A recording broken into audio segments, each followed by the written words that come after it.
আপনি রাস্তায় হাঁটছেন বানরের মূর্তি নিয়ে, বানরের সাথে আপনার কি সম্পর্ক? বানরের সাথে বাঙালি সংস্কৃতির কি সম্পর্ক? আমরা কি বানর থেকে আসছি? তাহলে বানরের মূর্তি আমি হাটে নিয়ে হাঁটবো কেন? বানর থেকে আসছে কারা? ওই যে শনিবারে যারা মাছ ধরতে নিষেধ করা হয়েছিল তারপরেও মাছ ধরেছে, আল্লাহ পাক বলছেন ওদেরকে বানর বানিয়ে দিয়েছে। জানেন না এটা? পড়েন, পড়াশোনা করেন। পড়াশোনা না করলে আমার সব কথা বুঝতে পারবেন না হয়তোবা। যদি বুঝতে না পারেন আরো একবার লেকচার শুনেন, রিপিটেড শুনেন, তারপরে আবার চেক করেন, ক্রস চেক করেন। একটা প্রজন্মকে আল্লাহ বানর বানিয়ে দিয়েছিলেন, কোরআনে দলিল আছে। আমরা কি সেই প্রজন্ম? তাহলে বানরের মূর্তি নিয়ে রাস্তায় হাঁটবো কেন? কেন আপনি পেঁচার সাথে আপনার কি সম্পর্ক? পেঁচা কি আমার ভাগ্যের প্রতীক? হাত থেকে যদি কিছু পড়ে যায়, আমাদের অনেকে বলে যে একটু বসে যান, অমঙ্গল হতে পারে। চিরুনি পড়ে গেলে বলে যে মেহমান আসতে পারে। বিড়াল সামন দিয়ে চলে গেলে বলে একটু বসে যায়, অমঙ্গল হতে পারে। ইসলাম কি বলছে জানেন?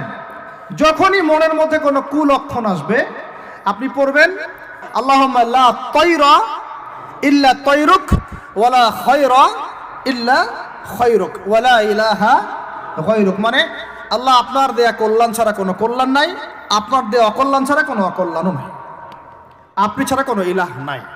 এই হলো মুসলমানের আকীদা। তো এখানে পেঁচার সাথে আপনার সংস্কৃতি কি সম্পর্ক? পেঁচা অমঙ্গলের লক্ষণ? তো এগুলো কি শুরু করেছি আমরা? যে কোনো একটা বিষয় নিয়ে যদি আলোচনা করতে চান আসেন, বসেন, আমরা বসি, আলোচনা করি, সমাধানের পথ খুঁজি, প্রতিভাকে মূল্যায়ন করেন। ইউসুফ আলাইহিস সালাম বলেছিলেন যে আমি বিশ্বস্ত আস্থাভাজন, আমাকে এই খাজানার দায়িত্ব দেন। কে বলেছিল? ইউসুফ আলাইহিস সালাম। কখনো কখনো দায়িত্ব চেয়ে নেওয়া জায়েজ যখন দেখবেন দায়িত্ব নেয়ার যোগ্য কোনো মানুষ নাই।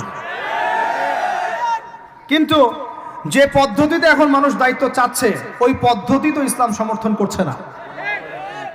এখানে আপনি একজন ট্রান্সজেন্ডারকে দেখছেন মানুষের ঘরে ঘরে গিয়ে ভোট চাচ্ছে, একজন হিজড়াকে দেখছেন মানুষের ঘরে ঘরে গিয়ে ভোট চাচ্ছে, নারী থেকে পুরুষ হচ্ছে, পুরুষ থেকে নারী হচ্ছে, তাও আবার ভাই ওইদিকেই। নিজেরও লজ্জা লাগতেছে, কারণ আমি আবার উত্তরবঙ্গের মানুষ।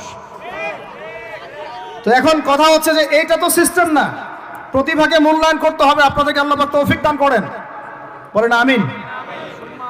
এখন কথা হচ্ছে সংস্কৃতি যদি আপনি ভিতরে চোখ দিয়ে দেখেন, দেখবেন টপ টু বটম আপনি ইহুদি খ্রিস্টানদের সংস্কৃতি ফলো করছেন। আপনার খাওয়া, আপনার রুচি, আপনার অভ্যাস, আপনার পছন্দ, আপনার বিয়ের অনুষ্ঠান, আপনার জন্মদিন, আপনার মায়ের ওই কি বার্ষিকী, বাবার ওই বার্ষিকী, যা যা করতেছেন সবকিছু কার অনুসরণ করতেছেন আপনারা? ইহুদি খ্রিস্টানদের। একটা ভবন উদ্বোধন করবেন, খুজুত করে একটা ফিতা কাটলেন, কাইটটা মাশাআল্লাহ পায়রা আপনি উড়াই দিলেন। তো এই পাখি কি আমার কল্যাণ নিয়ে আসবে? হ্যাঁ, এই পায়রা আমার কল্যাণ নিয়ে আসতে পারে? ওইখানে দাঁড়ায় 2 রাকাত নামাজ তো পড়তে পারতেন, পরে আল্লাহর কাছে দোয়া করতে পারতেন, আল্লাহ আমি এই কাজটা শুরু করলাম, আল্লাহ তুমি বরকত দান করো।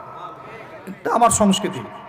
একটা দোকান করেছেন, বাড়ি করেছেন, শুরুতেই আপনি ডিজে পার্টি দিলেন, ডিজে পার্টি, সুবহানাল্লাহ, সূরা বাকারার তেলাওয়াত তো দিলেন না। তাহলে পুরো বিশ্বের প্রত্যেকটা ডিপার্টমেন্ট, মূল জায়গাগুলো আমরা এখন নিয়ন্ত্রিত হচ্ছি, এবং ভিতরে চোখ দিয়ে যদি দেখি আমরা আমাদের শেকড় থেকে দূরে সরে গেছি। ভাই আল্লাহ পাক আমাদের সবাইকে বোঝার তৌফিক দান করেন। কথা বললে অনেক কথা বলতে পারতাম, আজকে আর বলতেছি না, শেষ করে দিই। আরেকটা পয়েন্ট বলবো, খালি লাস্ট পয়েন্ট, সেটা হচ্ছে ধর্মীয় অঙ্গনে। শেষ পয়েন্টটা কি ভাই? প্রথম পয়েন্টটা মনে আছে? ভিতরে চোখ দিয়ে দেখবেন পুরো বিশ্বের ভূ রাজনীতি, ভিতরে চোখ দিয়ে দেখবেন পুরো বিশ্বের অর্থনীতি, ভিতরে চোখ দিয়ে দেখবেন পুরো বিশ্বের কি শিক্ষানীতি, ভিতরে চোখ দিয়ে দেখবেন পুরো বিশ্বের সংস্কৃতি, আর ভিতরে চোখ দিয়ে দেখবেন পুরো বিশ্বের ধর্মতাত্ত্বিক অবস্থা। আর এটার দরকার আছে, কারণ সারা দেশে খ্রিস্টান মিশনারিদের তৎপরতা বেড়েছে। এই জন্য আমাদেরকে তুলনামূলক ধর্মতত্ত্ব পড়তে হবে, ওদের সাথে আমাদেরকে বাহাস করতে হবে, এই ভাইদেরকে ফিরিয়ে আনতে হবে। অনেকে টাকার কারণে উত্তরবঙ্গের দিকে, দক্ষিণবঙ্গে, আপনার পাহাড়ি এলাকার দিকে এগুলোর তৎপরতা প্রচুর বেড়ে গেছে। আমরা তো মাশাআল্লাহ মিলাদ আর জিলাপি আর